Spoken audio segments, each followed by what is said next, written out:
Salam tetap sehat. Video ini saya akan menjelaskan tentang penyebab seseorang sulit untuk menurunkan berat badan, atau lebih tepatnya sulit untuk menurunkan massa lemak di dalam tubuhnya. Ada 3 ungkapan yang saya sering dapatkan langsung dari pasien untuk menggambarkan masalah yang saya sudah sebut di atas tadi. Yang pertama, dokter, saya minum air saja berat badan saya naik. Tapi kalau air, hal ini masih masuk akal karena air memang memiliki massa. 1 ml atau 1 cc air itu memiliki berat 1 gram. Sehingga bila kita minum air jernih 1 gelas, sekitar 250 ml, maka berat badan kita di saat itu juga ketika ditimbang akan naik kurang lebih 1/4 kilogram. Satu hal yang wajar. Ungkapan yang kedua adalah, dokter, saya bernafas saja berat badan saya naik. Atau ada yang ketiga yang mengatakan, ini yang paling baru yang saya dengar, saya mencium bau masakan saja atau mendengar bunyi panci orang memasak, berat badan saya naik. Luar biasa. Tetapi apapun itu, semua ini mengindikasikan bahwa kita manusia memang berbeda-beda. Kita memiliki respon yang berbeda-beda terhadap jumlah makanan. Dalam hal ini disebut respon terhadap kalori yang kita makan setiap hari. Pada prinsipnya, penyebab terjadinya peningkatan berat badan pada seseorang sudah jelas, yaitu ketidakseimbangan kalori yang masuk dan kalori yang keluar. Itu saja, hanya sesederhana itu. Bila energi atau kalori yang masuk sama dengan yang keluar, maka berat badan orang itu akan tetap atau akan stabil. Bila energi yang masuk lebih besar daripada yang keluar, maka berat badan akan naik. Bila energi yang masuk tetap, tetapi pengeluaran energi menjadi lebih sedikit, maka berat badan akan naik juga. Ini biasa ditemukan pada orang lanjut usia.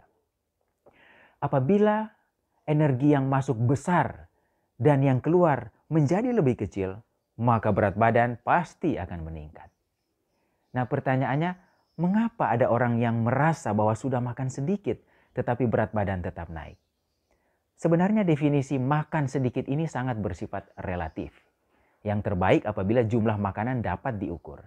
Nah, pada video yang lain saya akan memberikan tips bagaimana cara menentukan jumlah makanan kita lebih atau tidak tanpa harus menghitung-hitung. Tetapi pada video ini saya menjawab pertanyaan tentang begitu mudahnya seseorang mengalami peningkatan massa lemak dan akhirnya meningkatkan berat badan. Penelitian terkait ilmu nutrisi digabungkan dengan ilmu biomolekular menemukan bahwa penyebabnya ada pada apa yang disebut sebagai variasi genetika. Variasi genetika ini bukan mutasi atau kelainan genetika, itu hal yang berbeda. Variasi genetika ini terjadi di dalam tubuh manusia yang kemudian akan menyebabkan respon tubuh kita terhadap makanan yang kita makan menjadi berbeda satu dengan yang lain. Ilmu ini dipelajari sebagai ilmu nutrigenomik. Di video yang lain saya akan membahas khusus tentang apa sebenarnya yang dimaksud dengan nutrigenomik ini. Tetapi pada saat ini saya akan membahas salah satu dampak atau salah satu hasil dari nutrigenomik ini. Nah, di dalam ilmu nutrigenomik ini sudah ditemukan salah satu variasi gen terkait tubuh seseorang berespon lambat terhadap energi atau kalori yang kita masukkan melalui makanan kita, yaitu yang namanya variasi gen UCP. Gen ini bekerja untuk mengkode terbentuknya protein yang namanya sama, UCP juga, protein UCP yang fungsinya adalah mengatur pengeluaran energi dari dalam tubuh manusia. Bila ekspresi dari gen ini berkurang, maka kerja dari protein UCP ini juga akan berkurang. Sehingga pengeluaran energi dari dalam tubuh seseorang akan menjadi lambat dan akhirnya orang tersebut akan mudah menjadi gemuk dengan jumlah kalori yang masuk sebenarnya lebih sedikit dibandingkan dengan orang yang lain. Gen ini saat ini di Indonesia, di negara kita sudah bisa diperiksa. Silahkan explore website saya, makancerdas.com ini, dan Anda akan mendapatkan info tentang pemeriksaan gen ini. Nah sekarang, apa yang harus saya lakukan untuk mengatasi variasi gen ini seandainya saya memiliki variasi gen ini? Apakah bila saya memiliki variasi gen ini dan itu artinya sudah menjadi takdir saya? Tentu saja tidak. Variasi gen di dalam tubuh kita bukan takdir. Karena ada satu ilmu lagi yang sudah diketahui yang dapat menutup, mengurangi ekspresi dari variasi gen tertentu termasuk si UCP ini. yaitu yang disebut dengan ilmu epigenetik. Epigenetik ini yaitu faktor-faktor di luar gen yang dapat memodifikasi variasi gen yang ada di dalam tubuh manusia. Apa saja faktor-faktor epigenetik tersebut? Pola hidup sehat, olahraga, istirahat, kendali stres, dan lain-lain, termasuk pengaturan makanan. Perhatikan kalimat ini, pengaturan makanan.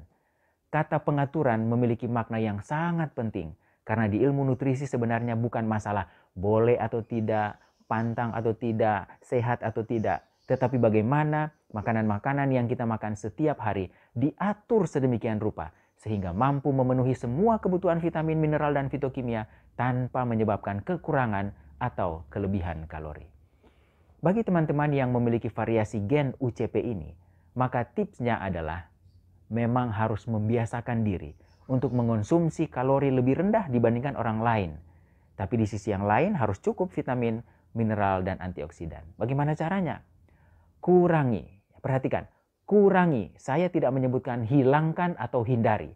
Saya mengatakan kurangi makanan-makanan yang memiliki kalori, yaitu makanan-makanan sumber lemak, protein, dan karbohidrat. Dalam hal ini, grains, biji-bijian, umbi-umbian, dan kacang-kacangan, termasuk makanan hewani, daging, telur, dan susu, dan tingkatkan makanan-makanan yang rendah kalori tetapi tinggi vitamin, mineral, dan antioksidan, seperti sayuran dan buah-buahan.